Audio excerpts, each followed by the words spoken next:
So today we're going to take a quick look at the patch notes for 11.8. We haven't been making too many videos lately because we've been kind of busy, but we'll take a look at what we've got going on here. I almost didn't make this video, but I figured, you know, we've made a patch notes for all the patches for a while now, so we might as well just do it.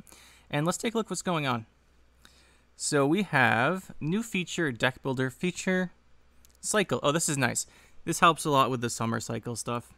It's actually it was kind of annoying to find the cards for the deck builder filter. I like this. I do kind of like the summer cycle thing. It makes the decks a little more interesting, although they may not be as good. See, neutral changes. Cosimo Malaspina, provisions from 9 to 7. Well, I guess we're going to have to open up the library real quick here. And I don't remember what she did. Or he did. Cosimo. Oh, this guy. This guy's cool. I've been meaning to make a deck with him. I think we'll try him out after the patch. We'll see if we can do something good with him. Transform adjacent units into random units that cost 1 provision more. It's like the evolve stuff in Hearthstone. I haven't, except this is the only card that does it. I like having the shaman type archetype where they had to do it. Let's see if we can use this. Han Marvian's Blue Dream. Gotta try and pronounce things correctly here. So 12 to 10. I like this card. This card used to be played sometimes. And then it and the Renew got the rework to 9 provisions or less.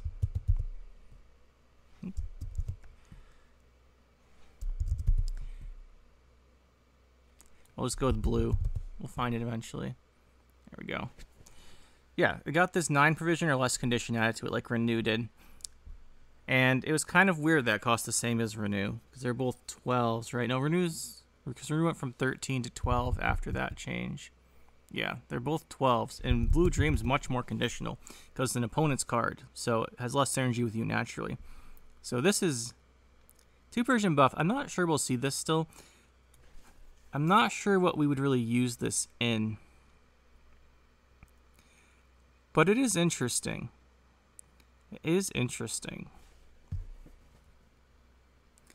Iris Von Everix getting changed again. Alright, we got this time. 6 power, 8 provisions. This is what she was before, I think. Maybe she was 4 for 8 before. Yeah, I think that's what it was. New ability. At the end of your turn, if the card's in graveyard, boost all units in your deck by 1, then banish self. Now that is interesting. This obviously is the best synergy with Skellige, because if you're playing this in anything else, like you play this, it has to go to the graveyard, then it boosts everything in your decks at the end of your turn. So it's to be on the board, go to the graveyard. Your opponent's definitely not going to kill it. So either you have to kill it, or you have to send it to your graveyard. So Skellige can just use, what's his name? Derran. You can just use Derran and send this to the graveyard, then boost all the units in your deck by 1. That could be interesting. You could also discard it as discard fodder in Skellige. So I think this has the best place there. The thing is, Skellige likes to just spam raids. Like, they don't like to play units anymore. Most of the time, it's just I haven't played much lately, but all the decks I have played with Skellige have all been raid decks. So it doesn't fit well in there. So maybe in something else. Like, for example, the Renfree Skellige decks that aren't really popular anymore. They used to be for a while, like Renfree Beasts and stuff. You have 25 units in there, so this might see play in that, potentially. You discard it, if you discard it round 1, you get like 13 or so points on your deck. That could be interesting.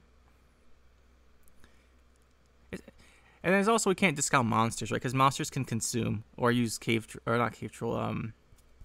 Cyclops to throw Iris at someone. This is an interesting effect. Probably trying this out in something at some point. Mandrakes from 8 to 6. This is just the reset. Mandrake is a really interesting card. Because it resets everything. Mandrake resets everything. So this could maybe have some uses. It used to be played with Tisea, right? Or not Tisea, Leticia. It used to be you play this with Leticia in Mages. And then you would use Leticia's order to increase her own patience. You can't do that anymore. So I'm wondering if this has a place. There's an interesting effect we could use with it. I'm not sure. Cards like this are good, though, like to have these be playable, because it lets you make some fun meme-type decks. I like that. Same thing with Blue Dream and Cosimo. Then we have Sayana provisions from 12 to 10. I made a deck a while back. Like, someone just told me it was really dumb, but so what did I thought it'd be kind of funny if we did a Cyana Horrorquax deck. So the objective of the whole deck was you played Cyana and you put Crystal Skull on her, and then you played Horrorquax and thinned out their top 2 best cards. And we were playing Nilfgaards. We pulled out like Rience and Tibor or something like that. It was really stupid, but it was funny. So, some good memories of Cyana. Other than that, though, there are some really good deploys in the game. It's just keeping her alive is extremely difficult. Before they reworked Carapace, where the Veil only goes on monsters cards, I believe. I don't think we can see the leaders here. Yeah, new deck. We go to monsters. Yeah, just start over. If we look at Carapace. Yeah, if it's non-neutral, also give it Veil. This used to be just give it Veil. That was, then you could use Cyana for stuff. But now it's kind of hard to keep her alive. But if you ever open Cyana with Crystal Skull and there's a good deploy, maybe we could do something with her. I have to think about that one. Let's get into the faction changes now, except these will be more balance-based. So we've got Riptide, armor from 0 to 2 base armor on Riptide. He gains 1 less a turn. So Riptide scales slower, but it's better in deploy. This helps the Renfrey decks that want to just play Riptide, because he plays for potentially 12 then. I might not neutral on this change. I'm not sure it needed to be changed, but if you're losing and you can't get your might set up, it's a little bit better. And if you're winning with your might going super well, it scales slower. After 2 turns, you have the same, right? After 2 turns, this goes from 2, then 3, 4, and this goes from 0 or from 2 to it used to be 0, 2, 4. Now it's going to be 2, 3, 4. The 3 is in the same turn as the 2 because it has the 2 base once you get the might going. After 3 turns, it scales slower. Not sure. That is, I think, a nerf, but because usually you want to get to the 10 armor. But I mean, Lord Riptide's pretty good. Spontaneous evolution. Are we gonna change the Ogroid effect? Please do. I tried it out in the Ogroids, but it really didn't cut it. Boost change from 4 to 5. Okay, so let's see. How does that help? That gives an extra point in, like, Arachis Swarm is really one that loves that card. Interesting. The Beast boost is from 8 to 9, so we're just getting an extra point here. And then Ogroid spawns Necker on the boosted row instead. I'm assuming that's instead of the +1. Is that instead of the armor? I'm guessing that's instead of the armor. I'm not sure I'll see play still. It does help with the might, which is why I wanted to try it out. You boost up your Ogroids with like the 4 points, and you get a Necker. But I mean, Necker's just a 1. So I'm not sure about that. It spawns a Necker too. It doesn't play Necker, so you only get 1, not 2. Still don't think that'll see play, but you never know. Nilfgaard, Imperial Marine. Imperial Marine's pretty good. Yeah, from 4 to 5. So we got Imperial Marine nerfed here. That makes sense. It was really strong. It was actually one of the best engine cards in the game. It was just really good because you get like 2 or 3 of them, or even 4, and then you get 2 a turn from it, and then it just, yeah, it's really good. Northern Realms, I think we all know what cards are going to be here. Kingdom Event, okay, I thought this might be changed to only units. Instead, we're going to change it to 2 to 4 cooldown. So you can't winch it anymore, right? You winch, it goes to 1 cooldown. So you can't go like Dem Event, winch, siege, and just win the game. Because no one can catch up to the tempo or engine value. Does this mean we still play Dem Event? I think so. Dem Event's still really good. So I think we'll make we might try a siege deck first to see just how much the changes are. Because we also have the Onager change. Version from 4 to 5. I kind of think Onager would have to go to 6. Just because at 5, it's just... 5's almost a buff. 5's almost a buff because of Mutagenerator. I mean, it's 2 provisions. But I mean, I think I would rather have Onager at 5 than 4 just because of Mutagenerator. We're gonna have to test. We're gonna have to test Siege with Dem Event and see how we feel about it after this. Because this seems a bit scary. It's gonna be harder to remove because it'll come down. Like before, you wouldn't really play Mutagenerator with Onager, or you'd play like a couple 4s, like 6 or 7, maybe 8, and then. But at 5, you just put all the Mutagenerator stuff in. Just go Dem Event, tutors out the Mutagenerator. This seems really scary. We're gonna have to try this out. This is probably the first thing we're gonna try because I'm curious how good this is. I bet it's still really good. Yeah, this is the Onager Mutant Generator makes things hard to balance in Northern Realms because like this, well on paper it's a nerf. It might just make the card better, but we'll see. Scoia'tael Hostage Shaker 3 to 4. Yeah, so this got nerfed from 4 to 3 prior to release. Like between the card reveal and when it was released, this used to be 4 power, then changed to 3. I guess they thought it was too strong. Now it's going back to 4. Sure, I don't really see. A couple of people have played this on me, and it seems pretty good most of the time. Yutta. Okay, so yeah, the change to Greatsword completely killed Yutta, since Greatsword is just better than Yutta. Greatsword was cheaper, and after the veterans, it was bigger. So, and it could be brought back more easily. And it's synergized with Tier. So, Yutta needs some love. What do we have? 13 base power, 6 provisions.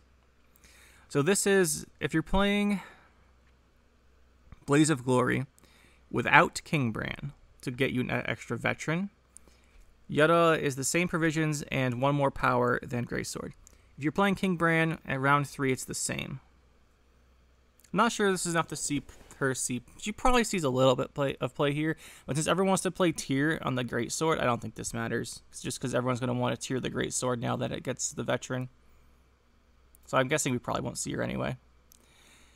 Kara Trolley, this card was really good. 9 to 10 provisions, makes sense. I haven't seen much Golden Necker with it, but we haven't been playing that many games lately anyway. Get really busy, but I guess I'll talk about that in a different time. But yeah, like, we didn't see this very much mattering in Golden Necker, so it's just a nerf to make sure it's balanced, because this thing is really good. I think I said that when it came out. Kara Trolley is super strong. Armorsmith, power from 2 to 4. Yeah, Armorsmith needed a little bit of a change here. So 2 to 4 power, provision cost from 5 to 4. So it's a 4 for 4, and a boost and a unit by 1 for every 2 armor on the highest thing in your hand. So okay, we're lowering the ceiling on it. That's fair, but it's 4 for 4 now.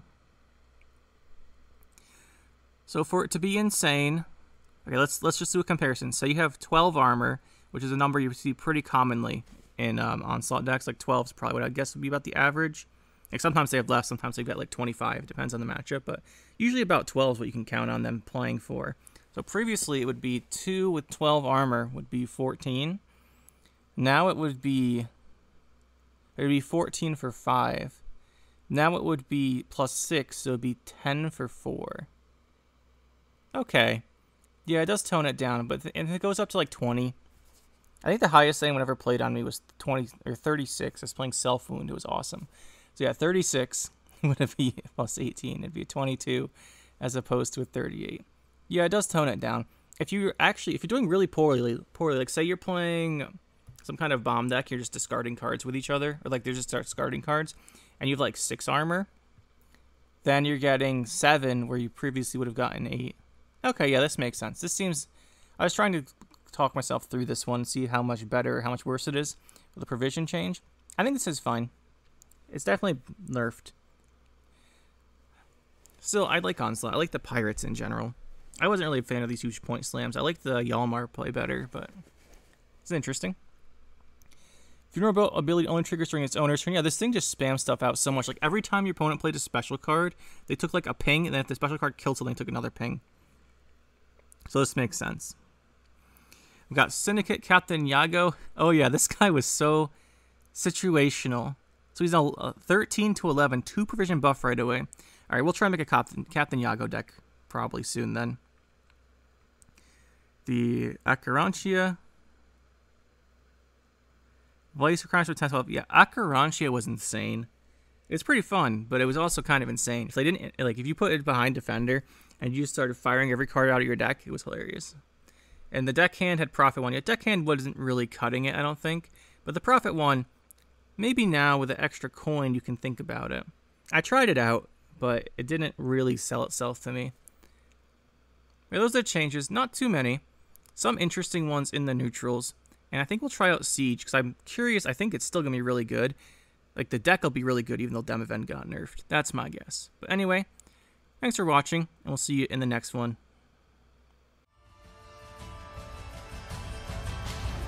That'll be it for this one, guys. Hope you enjoyed. We'll see you next time. Make sure to hit that like button and subscribe to the channel for more. And you can check out some more videos over here. And thanks for watching.